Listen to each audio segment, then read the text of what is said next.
გამარჯობა, ეს არის ახალი ამბები 4-ზე. მე სოელისაშვილი ვარ, თქვენთვის მუშაობას პოსტივის საინფორმაციო სამსახური აგრძელებს. მზადება გაფართოებული კრებისთვის და ახალი პატრიარქის არჩევის მოლოდინი. საქართველოს მართლმადიდებელი ეკლესია 142 კათოლიკოს პატრიარქს ხვალ აირჩევს. კრებაზე სიტყვით გამოსვლის შესაძლებლობა სამი საპატრიარქო კანდიდატის ეპარქიების წარმომადგენლებს, ასევე თითოეული ეპარქიის დელეგატებს ექნებათ. კენჭისყრაში მონაწილეობას კი მხოლოდ მღვდელმთავრები მიიღებენ. საპატრიარქო ტახტის მოსაყდრე მეუფე შიომ სამების საპატრიარქო ტაძარში ქადაგებისას ხვალინდელი დღის მნიშვნელობაზე და პატრიარქ ილია მეორის გზის გაგრძელების აუცილებლობაზე ისაუბრა. მისი თქმით, ეს არის გზა მართლმადიდებელი ეკლესიის ერთგულების, ღვთისმსახურების, ხალხის სიყვარულის და ერთსუოვნებაზე ზრუნვის. მხოლოდ ამ მადლის მეშვეობით შეიძლება ჩვენ ღირსეულად და წარმატებით ჩავატაროთ ის დიდი მოვლენა, რაც ხვალ გველის ყველას ჩვენ. ეს არის დიდი გაფართოებული საეკლესიო კრება, რომელზეც უნდა მოხდეს ახალი კათოლიკოს პატრიარქის გამორჩევა და ვევედროთ ჩვენ უფალს, რომ მოგცეს ეს მადლი, ეს ცოცხალი წყალი, რომ შეგვაძლებინოს მივიღოთ გადაწყვეტილება ბრძნული, გონიერი, ღვთის ნებით ჩვენი ეკლესიისთვის და ჩვენი ერისთვის სასარგებლო და ისევე როგორც 59 წლის წინ სრულიად საქართველოს კათოლიკოს პატრიარქ ილია მეორის გამორჩევით მრავალი სიკეთე მოხდა და აღსრულდა ჩვენს ეკლესიაში და ჩვენს ერში, ხვალინდელი დღეც ყოფილიყო საწინდარი კათოლიკოს პატრიარქ ილია მეორის გზის გაგრძელებისა. ეს არის გზა მართლმადიდებელი ეკლესიის ერთგულების, ღვთისმსახურების, ხალხის სიყვარულის, ერთსულოვნებაზე ზრუნვის, საქართველოში მშვიდობის და გაერთიანების მსახურების და თავგანწირული მსახურების. ღმერთმა დაგლოცოთ და გაგაძლიეროთ. ღმერთმა დალოცოს, გაამთლიანოს, გააძლიეროს სრულიად საქართველო. ამინ. სამების საკათედრო ტაძარში წირვის დასრულების შემდეგ ქართული ეკლესიისთვის ისტორიულ თარიღთან დაკავშირებით კომენტარი გააკეთეს მღვდელმთავრებმა.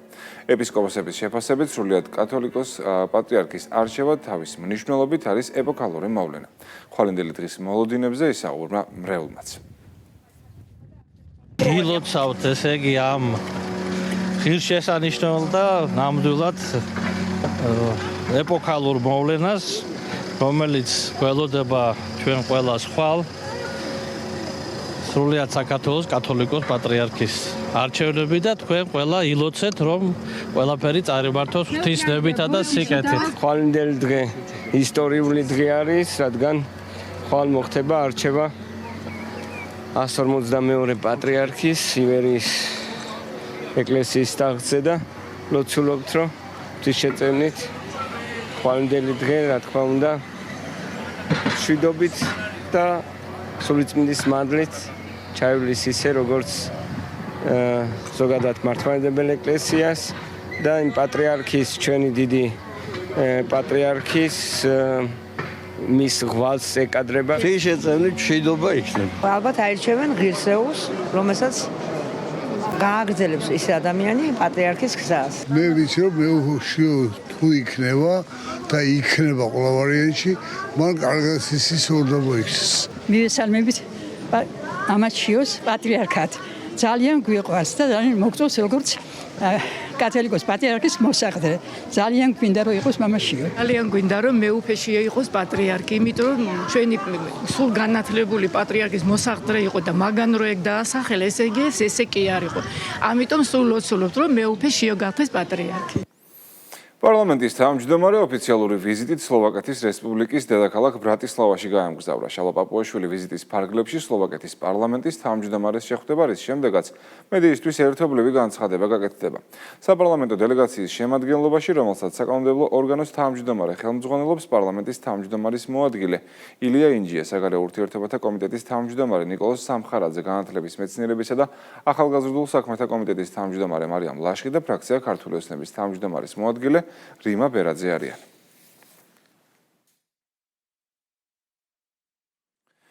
ჯანდაცვის სისტემის პრიორიტეტები, გამოწვევები და კონკრეტული შედეგები. ამ საკითხებთან დაკავშირებით ჯანდაცვის მინისტრმა და ჯანდაცვის საპარლამენტო კომიტეტის თავმჯდომარემ ღია ეთერში დებატები გამართეს. მიხეილ სარჯვალაძის განცხადებით, ჯანდაცვა სპეციფიკური სივრცეა და მორალური და სამართლებრივი პასუხისმგებლობებითაა სავსე.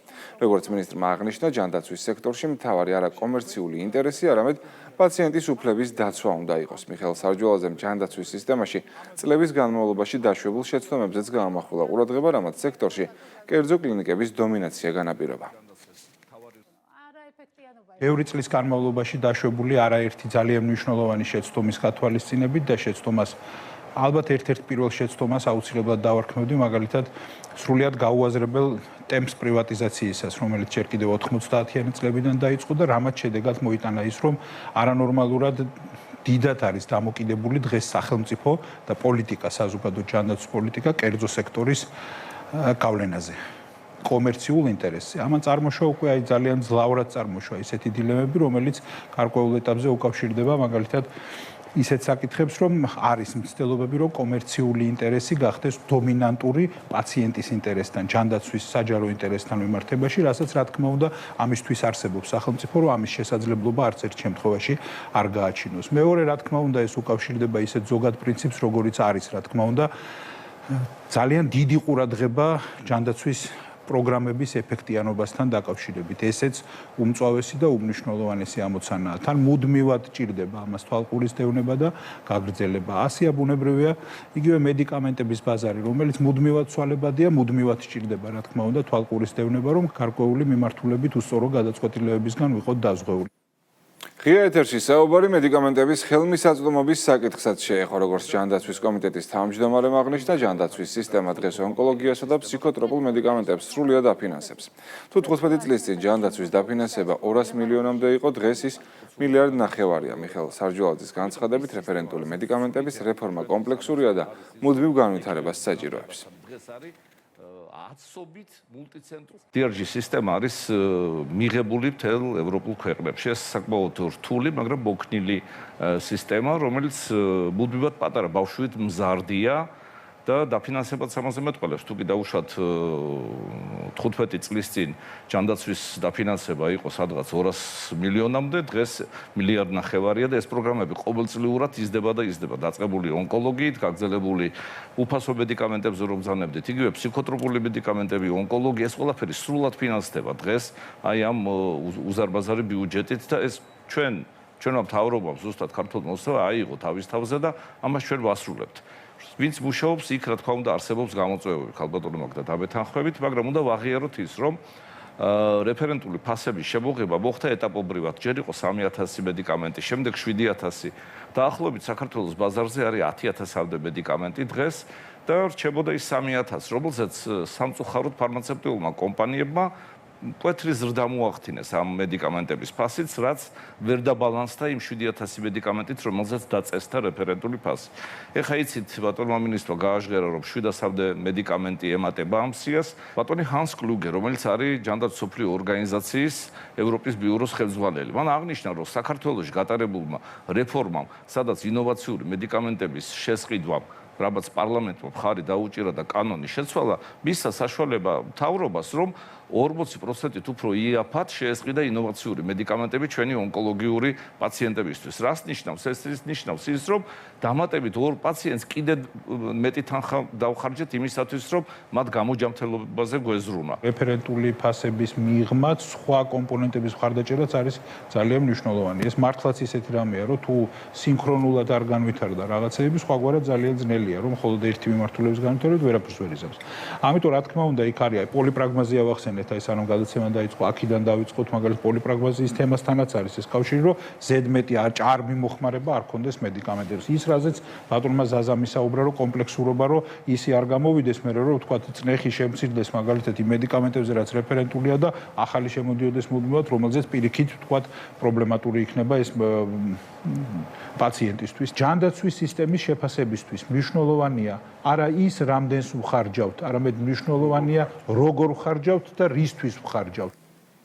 დიდი და განსაკუთრებით დიდი ოდენობით ნარკოტიკული საშუალებებისა და ფსიქოტროპული ნივთიერებების უკანონო შეძენა შენახვის რეალიზაციის ხელშეწყობისა და ნარკოტიკული საშუალების ექიმის დანიშნულების გარეშე უკანონო მოხმარების ბრალდებით სხვადასხვა დროს 3 პირი დააკავეს, მათ შორის 2 წარსულში ნასამართლებია.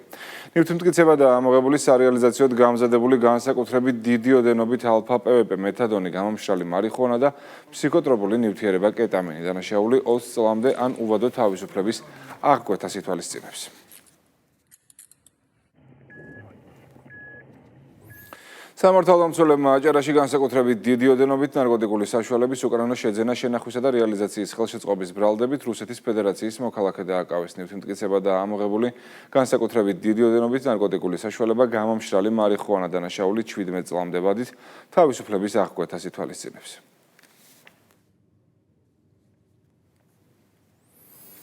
თავდაცვის ძალების აღმოსავლეთის სარდლობის მეოთხე ქვეითი ბრიგადის 42 შერეული ჯავშან-სატანკო ბატალიონის სამხედროებმა სატანკო და მექანიზებულ ასეულებთან ერთად ამოცანაზე ორიენტირებული საველე სწავლება ჩაატარეს. მათ პოტენციური მოწინააღმდეგის ასეულზე კონტრშეტევის კომპონენტები ფაზების მიხედვით განახორციელეს, წვრთნისა და შეფასების სწავლების მიზანს ქვედანაყოფის მხარდამჭერ კოლექტიურ დავალებებში მხარდამჭერ ელემენტებთან კოორდინაციით ბატალიონის მომზადება წარმოადგენს. აღსანიშნავია, რომ ეს არის პირველი ჯავშან-სატანკო ბატალიონი, რომელმაც აღნიშნული პროგრამა გაიარა საქართველოში.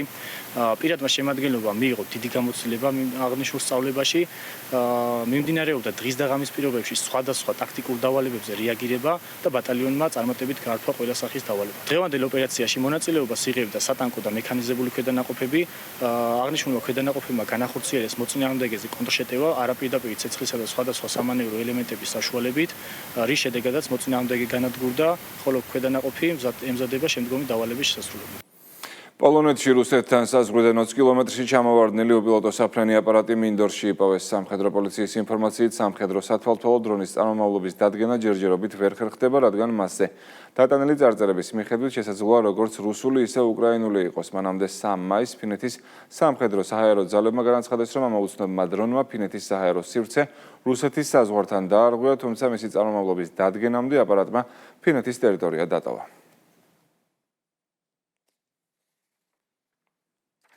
რუსეთის პრეზიდენტის განცხადებით საქმე უკრაინული კონფლიქტის დასრულებისკენ მიდის. ვლადიმერ პუტინმა ბრიფინგზე განაცხადა, რომ ვოლოდიმირ ზელენსკის მასთან შეხვედრა სურს, რის მზაობასაც გამოთქვამს, თუმცა ამბობს, რომ მოსკოვში ან მესამე ქვეყანაში შეხვედრა საბოლოო სამშვიდობო შეთანხმებების შემდეგ უნდა მოხდეს.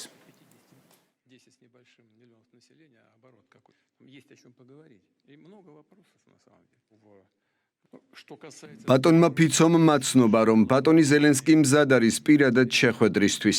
ეს პირველად არ გვესმის, მე არასდროს მithქვამს უარი. შეხვედრა არ შემითავაზებია, მაგრამ თუ ვინმე გვთავაზობს, მაშინ კი. და ის ჩამოვიდეს, ვისაც შეხვედრა უნდა. ჩამოვიდეს მოსკოვში, შევხვდებით. მესამე ქვეყანაშიც შეიძლება შეხვედრა, მაგრამ მხოლოდ მას შემდეგ, რაც საბოლოო შეხვედრები იქნება მიღწეული სამშვიდობო შეთანხმებაზე, რომელიც გათვლილი უნდა იყოს ხანგრძლივ ისტორიულ პერსპექტივაზე. რადგან მონაწილეობა მივიღოთ ამ ღონისძიებაში ან რამეს მოვაწეროთ ხელი, მაგრამ ეს საბოლოო წერტილი უნდა იყოს. ომის დასრულება პირველ რიგში რუსეთს და უკრაინას ეხება. ვფიქრობ, საქმე უკრაინული კონფლიქტის დასრულებისკენ მიდის, მაგრამ ეს სერიოზული საკითხია. ირანში ომის დასრულების თაობაზე გამართული მოლაპარაკებების ფარგლებში კატარის პრემიერს ამერიკის შეერთებული შტატების სახელმწიფო მდივანი მარკო რუბიო და თეთრი სახლის სპეციალური წარმომადგენელი სტივ უიტკოფი შეხვდნენ. მედია საშუალება აქსიოსი წყაროებზე დაყრდნობით წერს, რომ კატარი მხარეებს შორის შუამავლობაში საკვანძო როლს ასრულებს. გამოცემის ცნობითვე ირანსა და შტატებს შორის ოფიციალურ შუამავლად ომის დაწყების დღიდანვე პაკისტანი გამოდიოდა, თუმცა მოლაპარაკებებზე კატარი კულისებიდან მუშაობდა. პეტერ მადიარი უნგრეთის პრემიერ-მინისტრად ოფიციალურად დაამტკიცეს ახალმა პარლამენტმა არჩევნებში გამარჯვებული პარტიის ლიდერი 140 ხმით ქვეყნის ახალ პრემიერად აირჩია. მადიარმა ფიცის დადების შემდეგ საზოგადოებას სიტყვით მიმართა და დაგეგმილ ფუნდამენტურ ცვლილებებზე ისაუბრა. ახალმა პრემიერმა უნგრეთის პრეზიდენტს გადადგომისკენაც მოუწოდა.